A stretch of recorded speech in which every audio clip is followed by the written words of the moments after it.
Hello, everyone. My guest this morning is Roz Lemieux. She's the Director of Blackbaud Labs. It's the world's leading software company powering social good. With over 18 years in campaign tech, Roz has served as the CEO of Attentive.ly, which is now a Blackbaud company. We'll talk about that in a second. She was a founding partner at Fission Strategy and Executive Director of the New Organizing Institute, NOI. All right, Roz, are you ready to take us to the top?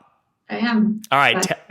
Thanks for coming on. Tell us about Attentively first, because that was your baby, and it sounds like you recently sold it to Blackbaud. What is Attentively, and what's its revenue model? How do you make money? Sure. It's an influencer engagement tool for nonprofits, so social listening engagement tools. It's a little different than some of the others in that crowded space, that it was really designed for social good causes to turn their supporters into ambassadors. So in the marketing world, we think of that as everyday influencer engagement.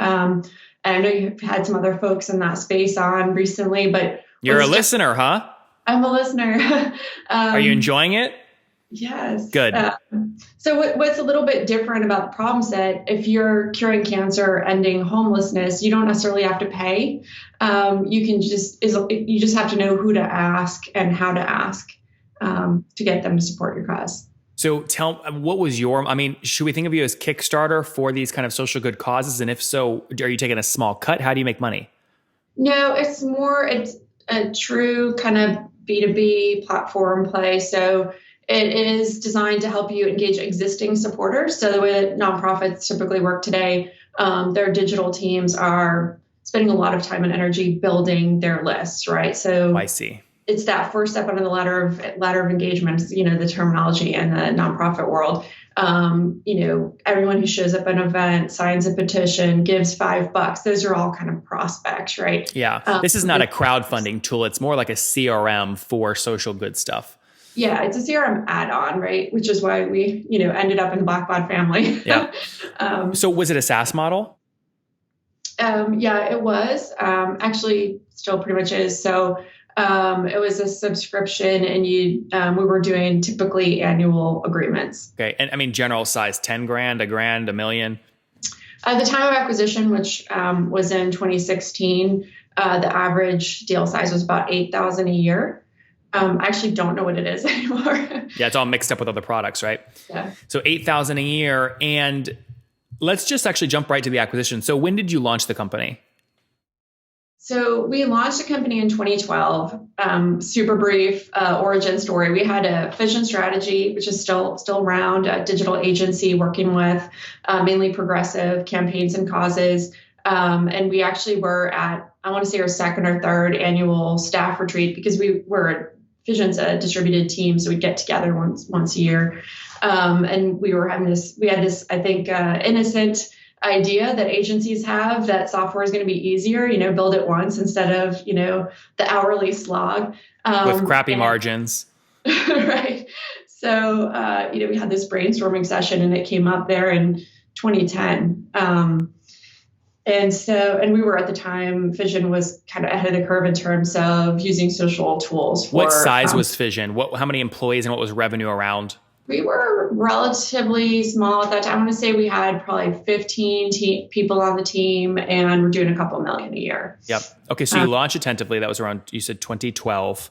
Yeah. So we came up with the idea in 2010. We just did it on kind of odd hours where we had developers that didn't have paid work for about a year. And we put up one of those launch rocket type pages, got a ton of signups. We said, I think there's something here. How many?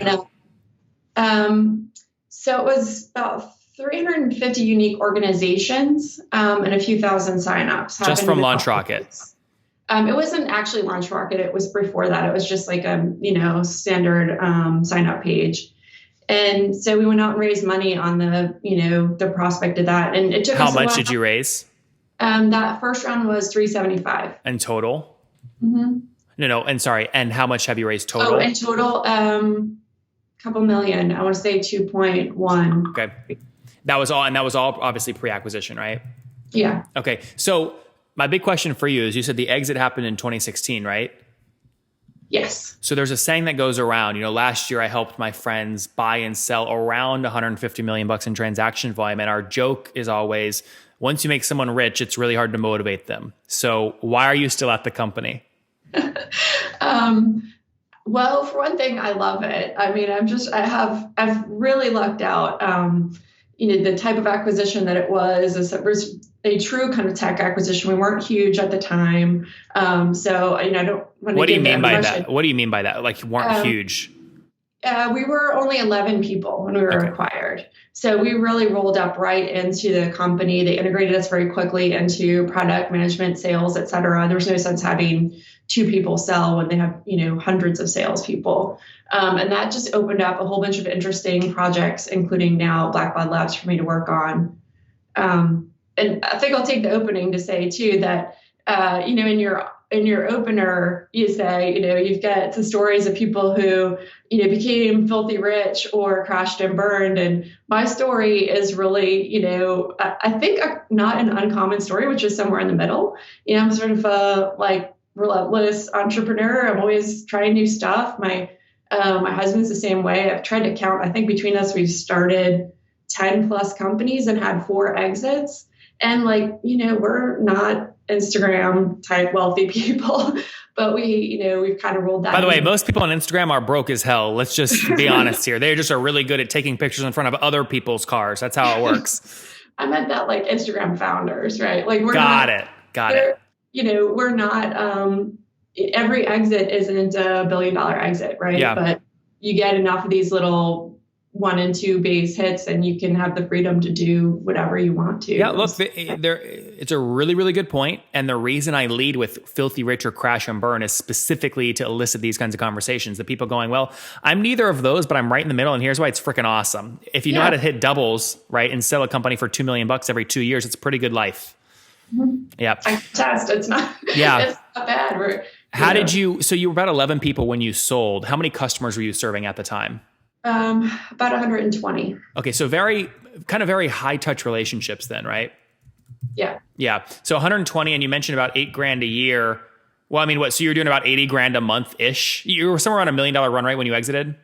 Yeah. A little bit less. Okay. A little bit less than that. So to the extent that you can, how did you think about exiting, and was it a push or pull? In other words, did you say we've got to exit, partner with someone bigger, otherwise we're going to die, or did they approach you for strategic reasons? We were already partnered with them, and we had a channel partner effort, so we were already partnered with Blackbaud and a handful of other companies in space. It was something that we had always kind of thought of as a potential outcome. I will say that there were some pressures in the marketplace and in the business that had us looking around. Particularly, we built a business on other people's APIs. Can be good and bad all the time. Yeah. And, I made a common mistake, which, you can listen to these things all day long and read your top 10 mistakes and you're going to make them anyway. One of them is we raised too little money. And when we had a, 6-month period where MailChimp changed their API and Facebook completely rewrote their API and full content, every tool that we used, that sucked up all our dev resources, and we really weren't able to continue to develop the product. It felt like we were, swimming upstream, and that's when we started to look at, what are our options. Yep. Did you sell for more or less than $3 million?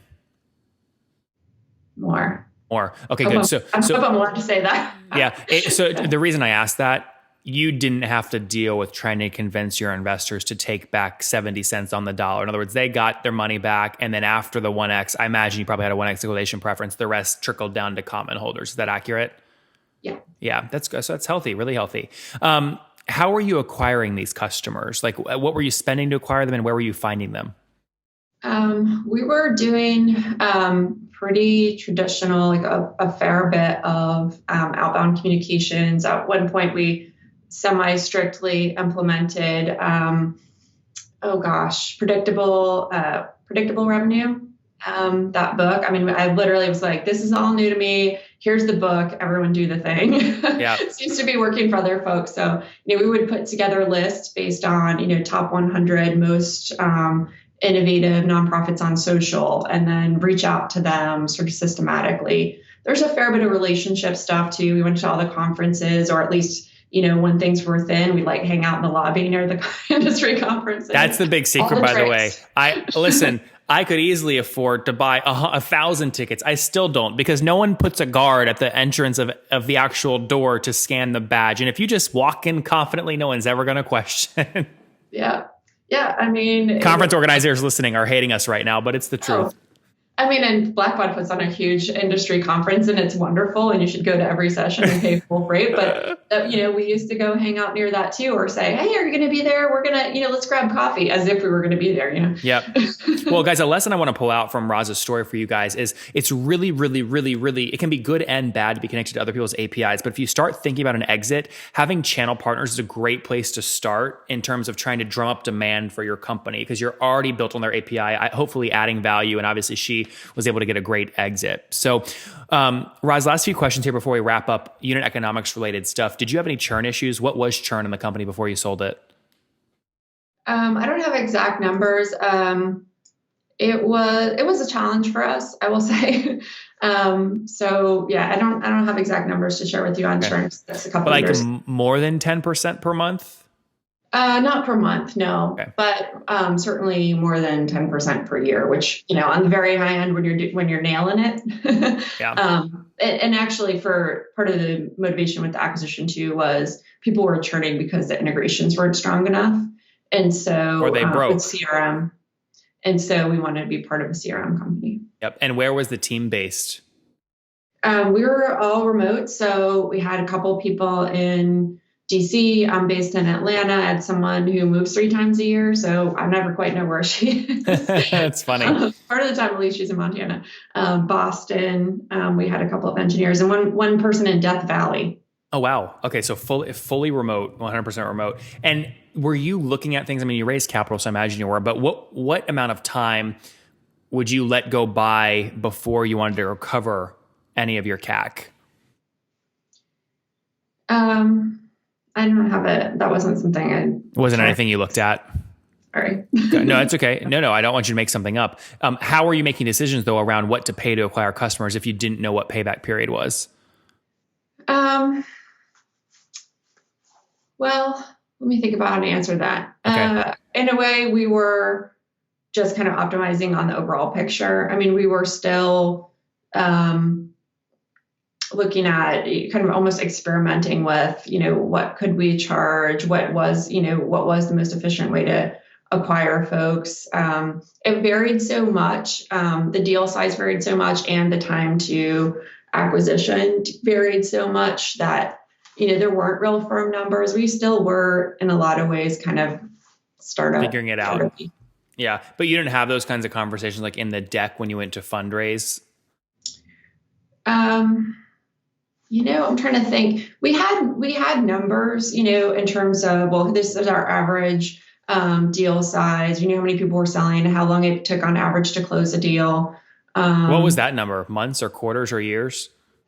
It was, I want to say 3 or 4 months. So, for an $8,000 deal, it wasn't optimal.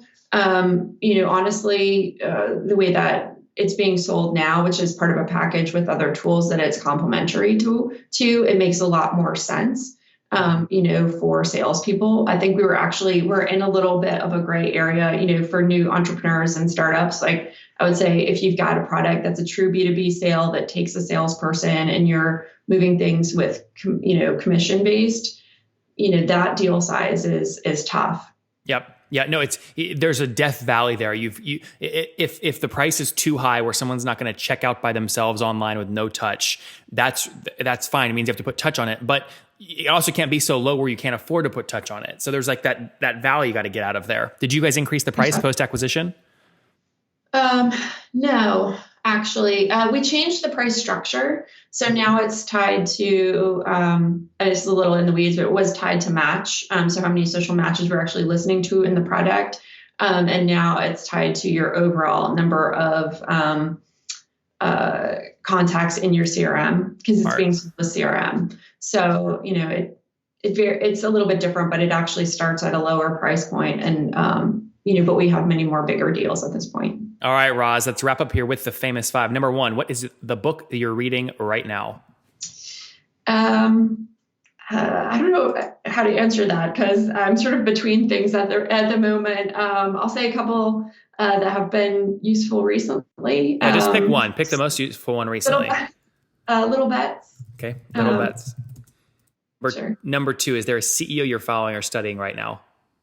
Well, funny thing, I haven't had a boss in a long time, but now I do. So obviously I'm following Mike Giannone, who's our Blackbaud CEO, who's actually done this incredible, not turnaround, but he's really kind of launched the company in a new direction. But since that's sort of a cheat answer, I'll also say Hillary Mason, who recently was a CEO, but her company just got acquired by Cloudera. Everything she does is awesome, so I'm always following What Hillary. was her name? The company name?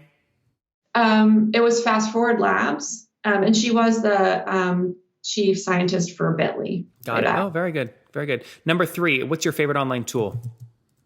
I guess I still like Facebook and Slack. I'm very, I spend a lot of time thinking about what is the glue for individuals to connect with each other. And those are, peer-to-peer communities. Number 4, Roz, how many hours of sleep do you get every night? I try for 8, usually 7. That's good. And what's your situation? What's your situation? Married, single, you have kiddos? Married, 2 kids. So you're busy. Yeah. All right. Do you mind me asking how old you are? About to be 42. Okay, good. So we're going to hold on to 41 here for a hot second. Okay. Last question. Take us back 20 years. What do you wish your 20-year-old self knew? Oh gosh. Honestly, the whole ride's been pretty good. So it's not a regret, just something you wish you knew back then.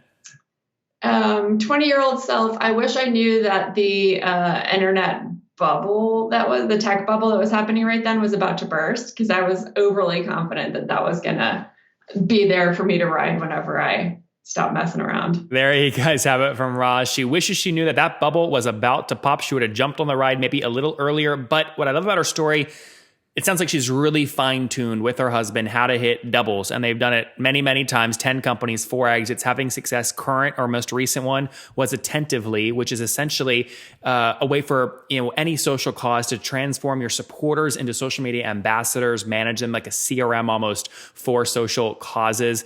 They grew that company, raised over $2 million in venture capital, grew it to about 120 customers and about a little under $1 million in annual recurring revenue. Healthy economics before negotiating an exit to Blackbaud for north of $3 million. Good exit for everyone. She's now building at that company. Roz, thank you for taking us to the top. All right. Thanks, Nathan.